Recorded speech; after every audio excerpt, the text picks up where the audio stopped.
치료의 핵심 맞춤형 토마티스에 대해서 발표를 하게 된 주치영입니다.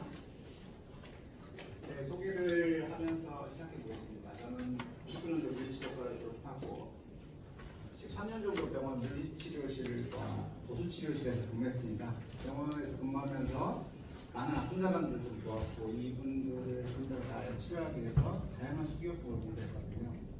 도수치료실에서 근무하던 어떤 성인들 자기 아이를 데리고 왔습니다. 자기 아이도 도수치료도 받고 좀 편안해졌으면 해서 데리고 왔다고 했습니다. 그 아이는 ADHD로 진단을 받은 아이였고 항상 불안해하고 긴장도 있고 예민도 높고 수면도 좀 문제가 있었습니다. 그 아이가 도수치료를 받고 좀 많이 호전이 돼서 그때부터 이제 아이들을 좀 보기 시작했습니다. 자폐 아이들, 특장애, ADHD, 뇌성마비 아이들을 보기 시작해서 아이들이 좀 많아져서 센터를 운영하기 시작했고 센터를 운영하면서 좋아지는 아이들도 있었지만 그렇지 않은 아이들이 훨씬 더 많았었거든요. 그래서 이제 새로운 방법들을 계속 찾고 있었습니다. 아이들에게 좀 도움이 될 수 있는 방법들을 2022년도에 제가 토마티스 책을 읽게 됐고 토마티스 장비 중에 인피니트 헤드셋이라는 장비가 있다는 걸 알게 됐습니다. 이 인피니트 헤드셋이 편측성 기능이 있거든요. 편측성 기능은 모르시는 분이 계실 수도 있으니까 헤드셋이 양쪽에 있는데 양쪽 소리가 다 고정이 되어 있죠. 근데 이제 인피니트 헤드셋은 한쪽 볼륨을 조절할 수가 있거든요. 이 조절은 다이얼 형태로 조절하는데 19, 87, 1543이 0으로 되어 있습니다. 0으로는 안 들리고요. 10으로 하면 똑같이 들리게 되어 있습니다. 저는 이거를 이제 퍼센테이지 개념으로 이제 응용을 해가지고 여기 다이얼을 10으로 놓게 되면 똑같이 들리고 9로 하면 90%, 8을 하면 80%, 7로 하면 70% 이런 식으로 해가지고 이 헤드셋의 편측성 기능을 이용해서 자폐아이들의 이제 귀의 기능 차이를 좀 검사해봤고 이게 가능해졌고 그걸 응용해가지고 이 아이들에 맞게 볼륨을 이게 막 들려줄 수 있게 되었습니다. 자폐아이들의 이제 귀가 워낙 예민하기 때문에 이 적절한 볼륨을 주는 건 굉장히 중요하거든요. 너무 강한 자극을 줘버리게 되면 이 자극들이 과도하니까 이 아이들이 과부 걸리게 되고 너무 약하게 되면 효과가 없어집니다. 맞는 프로그램을 찾아가지고 그 아이한테 14일 동안 들려줬더니 기대 이상으로 효과가 좋았습니다. 저는 이제 토마티스 하면서 자폐 핵심 원인 청시간 문제 조금 더 자세히 얘기를 해보면 양쪽 귀에 청각의 불균형 때문에 생기는 청시간 문제라고 확신했습니다. 청각의 불균형은 핵심 키워드라고 알고 있으시면 도움이 될 겁니다. 앞으로 제가 계속 설명을 할 겁니다.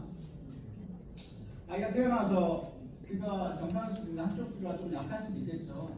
중염 왼쪽 귀에 중염이 걸렸다든지, 뭐 귀에 그쪽으로 비염이 심했다든지, 아니면 사두증이 있었다든지, 사병이 있었다든지, 태어나지 뭐 난산이나 이런 거에서 두피에 긴장돼서, 아니면 목에 긴장도 때문에 그쪽으로 그 순환이 안 돼서 귀에 문제가 생겼을 수도 있고, 귀 안쪽에 들어가 있는 뭐 3차 신경이나, 뭐 안면신경이나 미주신경이나 전정 아우신경에 약간 손상이 있을 수도 있겠죠.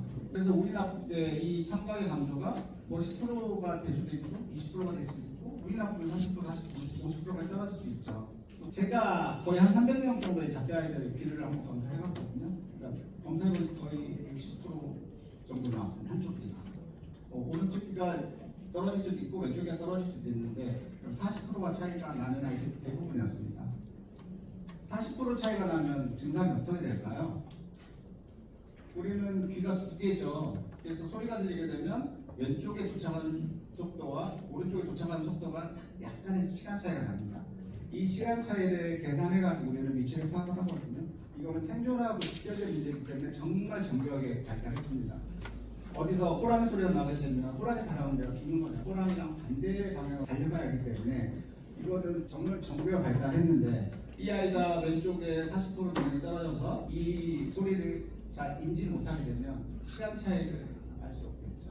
시간 차이를 알지 못하면 그 소리가 어디에서 들려오는지 모르겠죠. 그러면 누구야 불러도 어디서 들려오는지 모르니까 호명하면 없겠죠. 그리고 보통 양쪽 귀가 이렇게 기능을 해야지 우리는 말소리와 소음을 분리해서 들을 수 있습니다. 시끄러운 식당에서도 우리는 대화를 할 수 있죠. 아이들이 선생님 앞에서 얘기하고 아이들이 웅성웅성 떠들어도 정상 있는 아이들은 선생님 말을 골라들을 수 있습니다. 아이들 소음하고 상관없이. 근데 한쪽 귀가 문제가 생기게 되면 말소리하고 소음이 들어왔을 때 이게 섞여버린다고 얘기하거든요. 그렇게 되면 말소리를 잘 못 듣겠죠. 말소리를 이상하게 듣겠죠. 말소리를 이상하게 듣고 말을 잘 못 듣는데 언어가 내지 못하겠죠. 언어가 내지 못하는데 엄마 아빠랑 사이사이 만들어질까요? 안 되죠. 이주신경의 가지가 뇌관에서 나와서 한 가지가 이제 귀 안쪽 구멍으로 들어가고 나머지는 몸 밑으로 해가지고 내장기로 들어가죠. 이전신경은 내장기를 조절하는 신경입니다.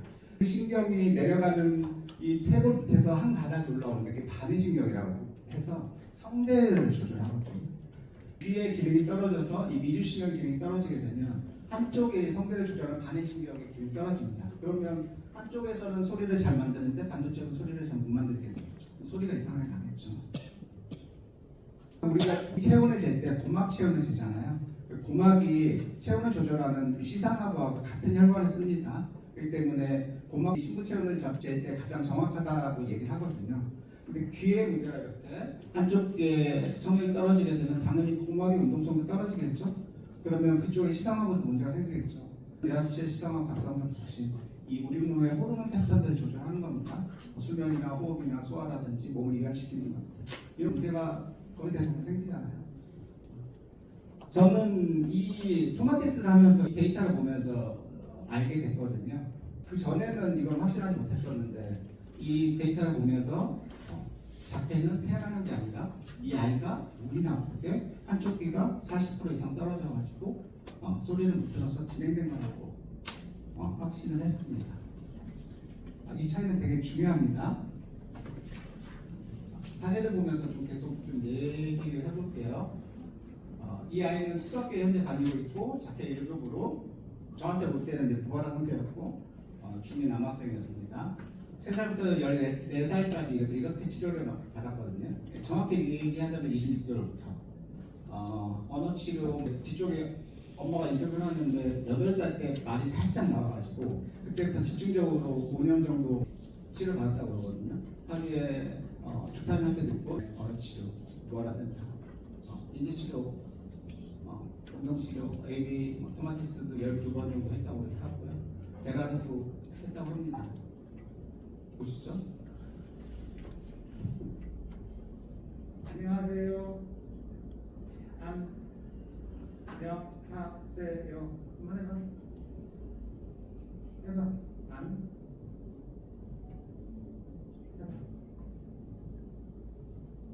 해봐.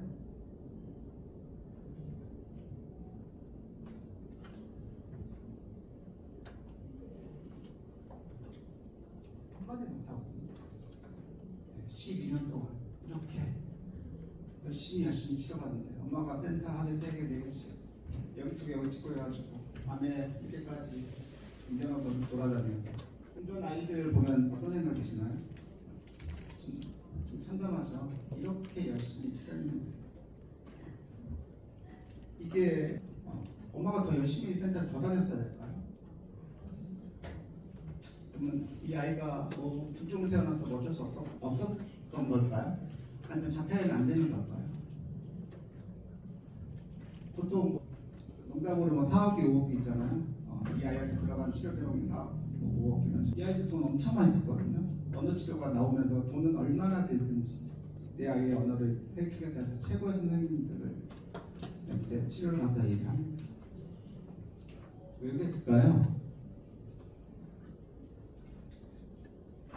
저는 이 다이어리 오였기 때문이라고 생각합니다. 그러니까 아까 제가 편측성 말씀을 드렸을 때 다이아 10에서 5는 50% 듣는 거거든요.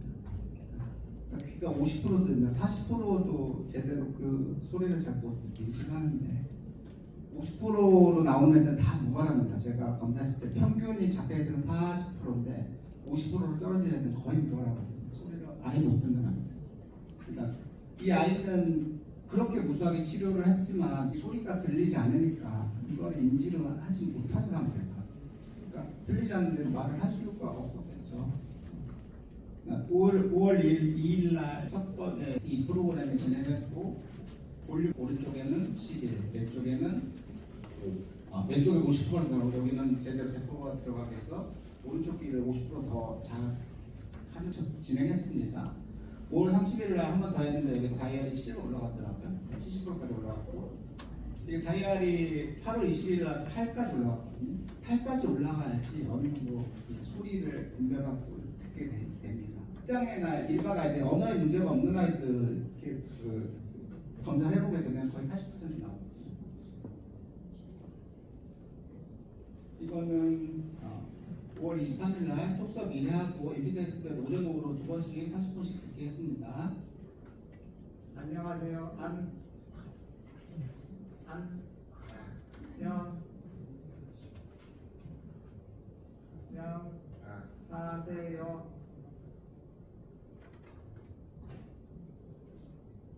하세요.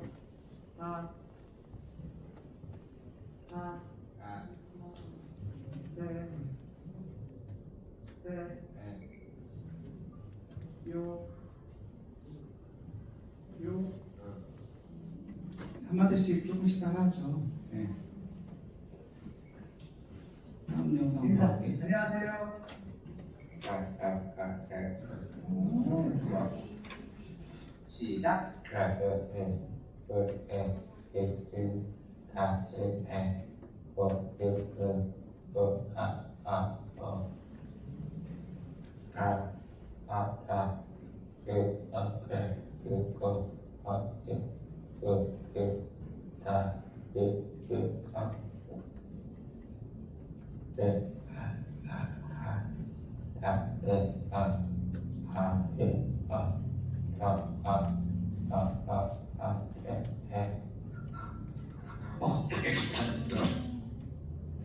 이렇게 말을 하는 아이, 책도 읽는 아이예요.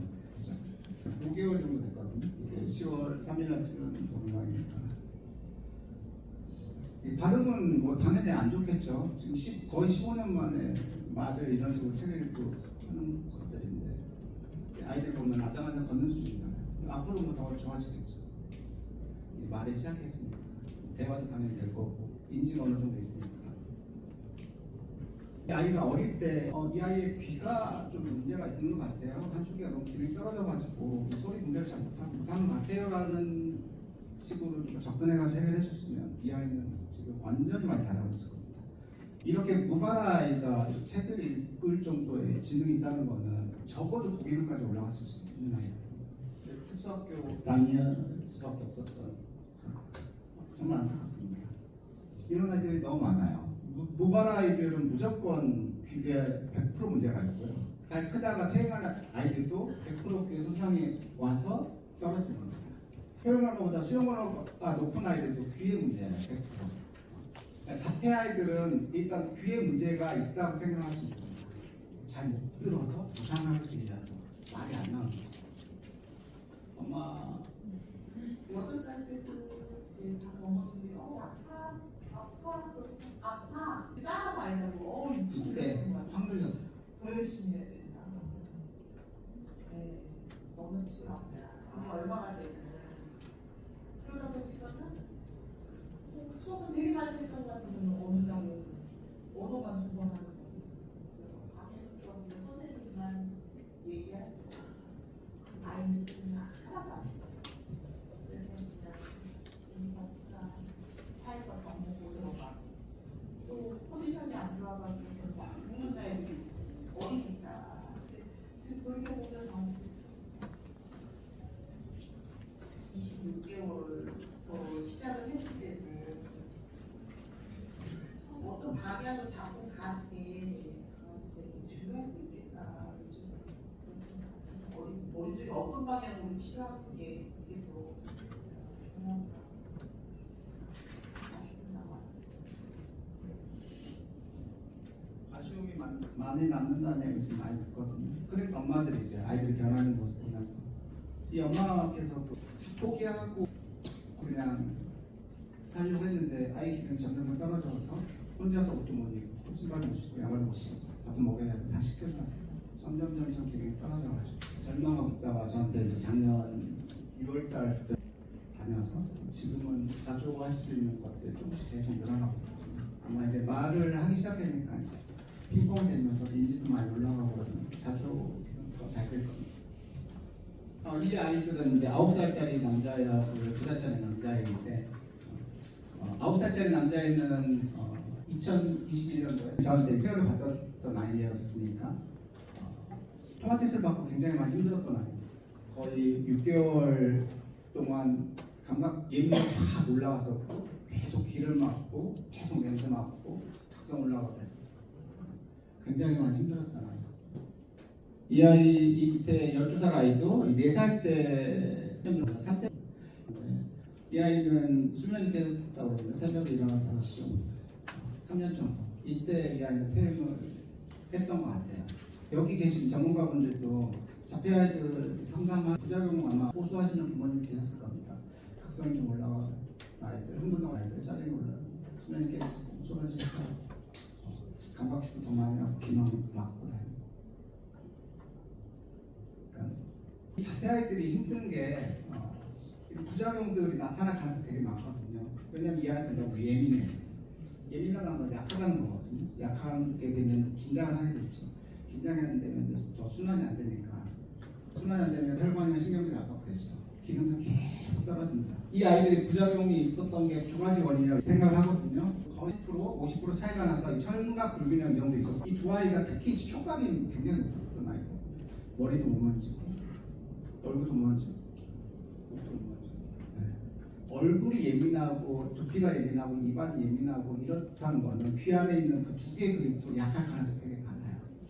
이 촉각 예민도가 높은 아이들은 토마티스나 이런 걸 할 때 되게 조심스럽게 접근해야 되고 아니면 마사지를 해줘서 풀어줘야 돼요.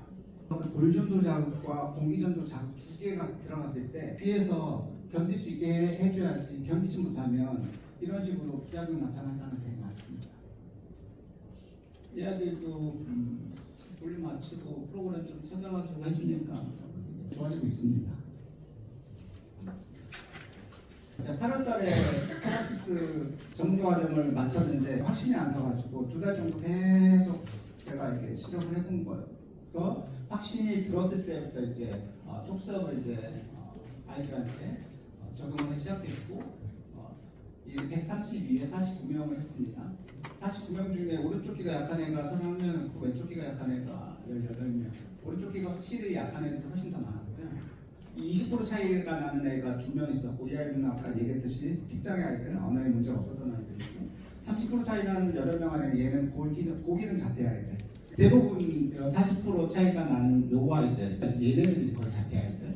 그리고 5명 모바일 아이들. 얘네는 거의 80%였어요. 이 10%만 올라갔으면 얘는 고기능 될 수 있었죠. 20% 올랐으면 전혀 문제가 클 수도 있고 생기 나쁘게 40%부터 떨어져가지고 문제가 생긴 것 같아요. 제가 이 맞춤형 토마티스를 할 수 있게 된 그 학문적 이론들은 기능신경학이라고 해서 물리치료사를 하면서 공부했습니다. 오른쪽에 있는 팔과 다리는 왼쪽 뇌가 지배를 하게 돼요. 왼쪽에 있는 팔과 다리는 오른쪽 뇌가 지배를 하죠. 오른쪽 뇌와 왼쪽 뇌가 기능이 조금씩 다릅니다. 그리고 오른쪽과 왼쪽의 이 신호들이 왔다 갔다 하면서 우리는 정보 처리를 하거든요. 왼쪽 귀가 40% 떨어지게 되면 오른쪽에 있는 청각 피질도 40% 무조건 떨어지게 돼 있거든요. 그러면 잔해 온해의 기능들이 불균형이 생기겠죠. 이런 불균형 때문에 이제 근골격계 문제가 생길 수 있습니다. 당연히 생기겠죠. 대근육 운동을 하는데 대근육이 잘 발달하지 않고 걸을 때 힘들게 걷고 잘 넘어지게 되고 안아달라고 그러고 자세 포정하고 자세 무너지게 되고 자율신경의 문제도 생기게 되겠죠. 손발에 땀나고 누웠을 때 머리에 땀나고 소화, 면역, 호 그리고 몸이 긴장하고 자율신경의 문제가 생기게 되는 거고 짜증도 불안도 없는 게 다 자율신경 쪽의 문제입니다. 감각의 불균형도 많이 생기게 됐죠. 시각추구라든지 상동행동이라든지 까치발 뜬다든지 방광 낀다든지 비비 돈다든지 이게 다 감각 문제들입니다. 이 감각 문제들이 근본적으로 자원의 불균형 때문에 생기는 거고 자원의 불균형 때문에 다양한 질병들이 생기게 됩니다. 이게 심하면 이렇게 자폐까지 쭉 중증으로 떨어지는 거고 청각도 안 좋고 시각도 안 좋고 전정도 안 좋게 되면 중증으로 떨어지는 거고 청각이 좀 좋으면 고기능은 올라가는 거고 시각이 좋은데 청각이 떨어지게 되면 이게 눈치는 보는 것 같고 이게 지상도 좀 어느 정도 한 같은 아이들. 그래서 이 PTS의 편측성 이용해서 자원의 균형을 맞출 수 있죠.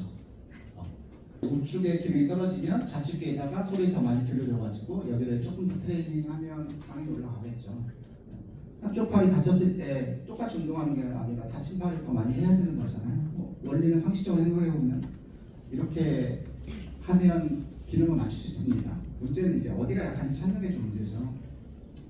기능신경과 응용근 신경학을 응용을 해서 찾거든요. 근육 검사에 몸에 필요한 정보를 이제 찾을 수 있습니다. 응용근 신경학이라는 거는 내가 이 사람한테 어떤 자극을 줄지 선택할 수 있는 게 만든 치료법입니다. 이거를 만든 조시구 타트라는 분이 자극법들을 CT나 MRI나 피검사라든지 이런 거 말고 간단하게 할 수 있는 방법이 없을까라고 만든 게 근육 검사입니다. 이 근육 검사를 통해 가지고 어느 쪽이 약한지 그리고 적절한 볼륨이 몇인지 이 아이한테 지금 필요한 독서 프로그램이 몇 번인지 36개 중에 찾을 수 있습니다. 근육 검사를 찾는데 의사소통이 되지 않는 아이들은 대리 검사를 찾을 수 있습니다. 좀 요약을 좀 해보겠습니다. 아이가 자폐를 진단을 받거든요. 불러도 대답이 없는 아이들이 되게 많죠. 눈 맞춤 짧고 시선 추적 같은 것도 잘 안 되죠. 그리고 이상한 행동하죠. 이상한 소리를 하게 되고 비밀 돌고 손가락 이렇게 하고 박수 치고 방방 뛰고 언어 지연 말을 못하는 아이도 있고 언어 발달이 당연히 느린 아이들이 많죠. 발음에 문제가 있는 아이도 많고 인지가 떨어진 아이도 많고 사회성 당연히 문제가 있죠. 현재 치료가 다 여기에 집중되어 있거든요. 엄마 눈을 보고 얘기해야지, 선생님 눈을 봐야지 자꾸 그렇게 지시를 하면서 바꾸려고 하잖아요. 언어 치료를 하고 좀뭘 입으로 소들해가지고 모양을 만들어주고 인지 떨어지니까 계속 반복적으로 시키고 애들 봐가지고 계속 거기서 같이 놀게 하고 현재 대부분의 치료가 이쪽 치료입니다. 그리고 진단을 받으면 의사 선생님들도 언어 치료 몇번 받고 AV 받고 인지 치료 받고 그리고 네이버나 검색해보면 다 이런 정보들밖에 없죠. 그러니까 당연히 자폐를 진단받으면 이런 치료를 받아야 된다고 생각합니다. 그러니까 상식적으로 생각해봐도 언어가 들리니까 언어 치료 받으면 언어가 올릴 거라고 생각하고 인지가 떨어지니까 자꾸 집어넣으면 될 거라고 생각하거든요. 그렇게 생각하실 수 있죠. 근데 저는 다른 방향으로 좀 접근하거든요. 자폐 아이들은 다 이런 몸 문제를 가지고 있습니다. 자폐 아이들의 뇌 인간과는 청각이라고 생각하는데 상식적으로 생각해보게 되면 이 아이가 귀가 한쪽에 40% 10% 떨어져 제대로 소리를 못 듣고 있으면 현재는 이 아이를 앉혀놓고 계속 반복적으로 난걸 시키죠. 그게 가능할까요? 이 아이는 아예 소리를 잘 못 듣고 있는데 귀에서 그 소리를 잘 듣게 맞춰주는 게 먼저 아닐까요? 아까 그 중학생 아이처럼 귀에 소리를 맞춰주고 주파수를 잘 듣게 만들어주게 되면 이 아이가 이렇게 앉아있으면서 스트레스 받게 되고 3살, 4살 애들 못 앉아있으니까 베드를 묶어놓고 앉아있는 그 아이가 거기서 앉아서 수업을 할 수 있을까요? 집중을 해도 하나씩 듣기 힘든데 불편한데 몸부림치고 울고 그러는데 그 소리가 전혀 들리지 않겠죠.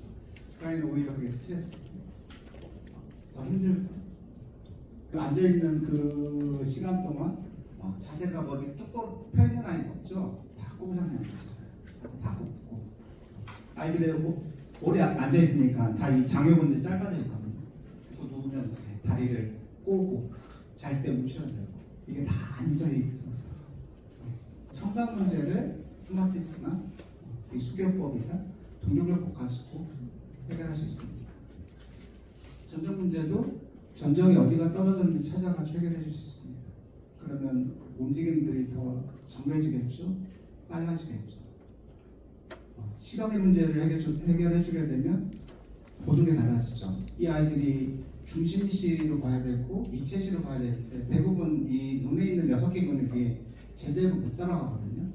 내가 이렇게 보려고 했을 때 누구를 딱 봤을 때 이 눈 안에 있는 수정체를 내가 보고자 하는 그 타겟팅에서 홍채근이 제대로 늘려줘야 되고 눈 안에 있는 6개의 근육이 3개의 신경에 지배해서 딱 맞춰줘야 되거든요. 오른쪽 눈과 왼쪽 눈 각도가 다르죠. 이거를 정교에 맞춰주고 그리고 고개가 얼마큼 돌아가야 되는지 내려가야 되는지 올라가야 되는지 이 전정에 조율을 해줘야 돼요. 이 움직임이라는 거는 그냥 몇 번 시켜서 되는 게 아니고, 시각이 좋아지게 되면 눈맞춤이 달라지겠죠. 청각과 시각이 달라지게 되면 엄마가 얘기할 때 엄마 목소리가 들리는 그 청각적 정도와 입모양을 매칭시키겠죠. 그리고 표정과 소리와 행동을 매칭시키겠죠. 우영우 나오면 아빠가 그 표정들 다 찍어가지고 올려놓잖아요. 근데 인상이 좀 안 좋은 사람이 안녕하세요 했을 때 그렇게 배운 아이는 좋은 눈으로 안녕하세요를 들을까요? 좀 이렇게 무서워할까요? 주기적 표현을 그런 식으로 외워서는 절대로 올라올 수 없습니다. 사회성은 포기하시는 부모님이 되게 많거든요. 이런 것들이 감각의 기능들이 제대로 기능을 할 때 하나씩 그 아이가 그 정보들을 단기 기억에서 장기 기억으로 넘어가거든요. 단기 기억, 장기 기억으로 넘어가는 수면 단계가 있거든요. 수면 장애가 있는 애들은 취약하죠. 수면 장애는 장 문제와 연결되어 있죠. 장이 좋아져야지 장에서 나오는 세로토닌이 밤에 멜라토닌이 바뀌게 되면서 수면이 좋아지게 되죠. 장 문제와 수면 문제는 그 긴장도와 연결되어 있죠. 아이가 센터 다니면서 활동들이 적게 되면 이 성장 호르몬이 나오지 않거든요.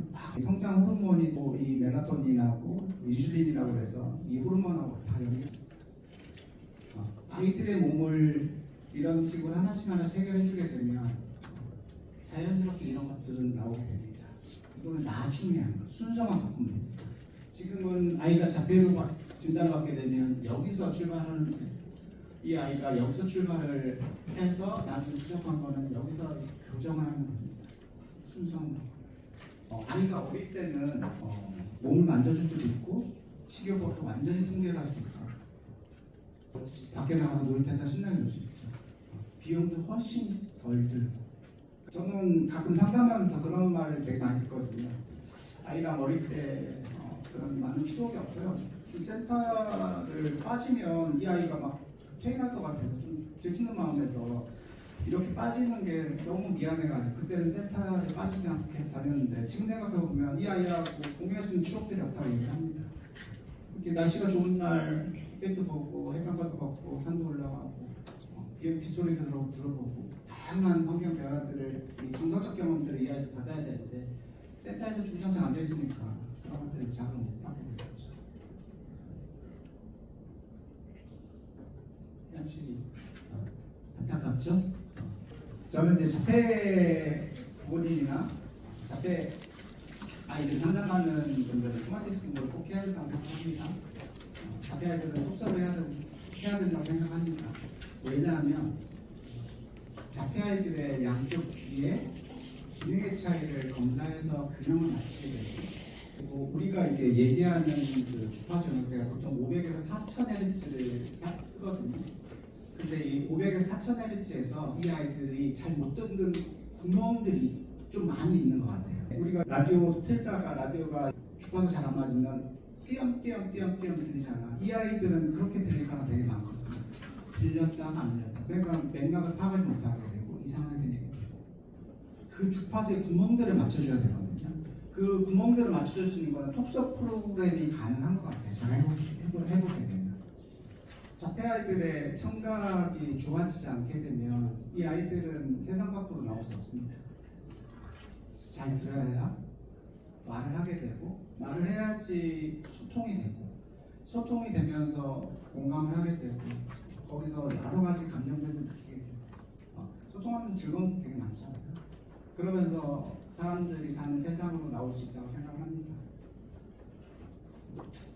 제가 좀 말을 좀 빨리 하고 의료 용어도 좀 많이 썼는데 제 카페 엄마 손 약손에 좀 보면 블로그도 있고 거기 보면 이런 내용들을 써놨거든요. 아이가 만약에 어리다면 충분히 해볼 만합니다. 잘하는 센터도 많이 있지만 그렇지 않은 데도 의외로 되게 많거든요. 아까 제가 그 중학교에 헬스장 다니라고 했었거든요. 그래서 저한테 빨리 가고 헬스장 다니고 톡톡하고 그리고 시간 날 때마다 데리고 나와서 달리기 시키고 같이 산책시키고 많이 걷게 하고 집에서 편집을 시키고 턱걸이 시키고 정말 아이들이 어리면 해볼만 하고요. 커도 이런 방식으로 접근하면 무조건 좋아집니다. 제가 6가지 프로토콜을 만들었거든요.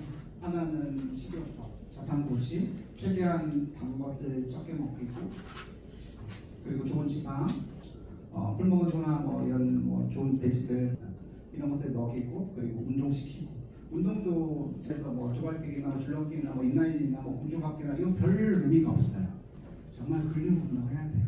전력 지출을 시켜야 되고, 이 아이가 숨이 차서 이 행동을 움직이게 되고, 그리고 턱걸이도 좀 해야 되고, 팔굽혀펴기 해야 되고. 그 세 번째는 수격법을 해서 몸을 만져줘야 돼요. 항상 이 아이들은 긴장되거든요. 긴장돼서 풀어줘야 돼요. 풀어주고 운동시켜야 돼요. 운동과 이 아이는 같이 가야 돼요. 귀도 자꾸 풀어줘야 되고, 눈도 자꾸 풀어주고, 순환이 잘 되게. 순환이 되면 무조건 기능들은 좋아지게 돼 있습니다. 얼굴에 예민도 떨어져요. 몸 만졌을 때 목 만진 애들, 목 만지게 되면 예민도 산만도 많이 떨어집니다. 약을 안 먹으셔도 되는데 그런 식으로 몸을 좀 자극하게 됩니다. 네 번째는 토마티스 해야 되고, 다섯 번째는 동종요법이라고 해서 저는 항상 그 원인이 있다고 생각합니다. 이 아이들이 이렇게 발달에 문제가 생기는 것들, 귀가 손상해 가고, 시각이 손상해 가고, 전장이 손상해 가고, 분명히 이유가 있다고 생각하거든요. 저는 동종요법 하시는 분들의 이론을 공부를 하면서 그쪽이 맞다고 생각합니다. 평생에 맞게 되고, 이 아이들이 24개월 동안 맞아야 되는 백신을 30개월 맞거든요. 여기 계신 분들도 코로나 백신 맞고 좀 힘드신 분들 있으셨죠. 근데 그 아이가 운이 나쁘게 좀 힘든 백신이 있지 않았을까요? 24개월 동안 태어난 아이가 간에서 해독 능력들이 제대로 이루어지지 않는다고 얘기를 하거든요. B형 맞은 백신에 B형 바이러스만 들어있는 게 아닙니다. 보존제가 많이 들어있어요. 오염되지 않게 위해서. 그래서 동종요법으로 자꾸 이 아이한테 손상을 준 것들을 찾아야 돼요. 찾아서 계속 회복을 시키게 돼요. 여섯 번째는 이제 숨기 교정이라고 해서 아이들이 다 상악골 이 턱뼈 자체가 작아요. 우리는 말을 많이 하고 씹고 해야지 이 턱 쪽으로 혈액순환 되면서 커지는데 말을 하지 않으니까 이 근육들이 뭉치거든요. 얼굴도 좀 뭉칩니다. 애들이 크면서 안 이뻐지는 게 다 이게 안 써서 그런 거예요. 뭉치니까 얘가 자꾸 이게 턱뼈를 눌러요. 턱뼈를 누를 때 혀가 딱 버텨줘야 되는데 혀가 약하니까 가라앉아요. 턱뼈가 발달을 못하고 작아지게 되거든요. 당연히 교합이 생기게 되고, 교합이 안 맞으니까 잘 안 씻게 되고, 공간이 좁으니까 혀가 움직이는 공간이 적어들게 되고, 그럼 입을 벌리게 되고, 그러면 입국을 하게 되고. 이 6가지 제가 한 13년 정도 아이들을 보면서 얘가 메인으로 가야 된다고 생각을 해요. 그러면 지금보다도 무조건 좋아진다. 이상 마치겠습니다. 감사합니다.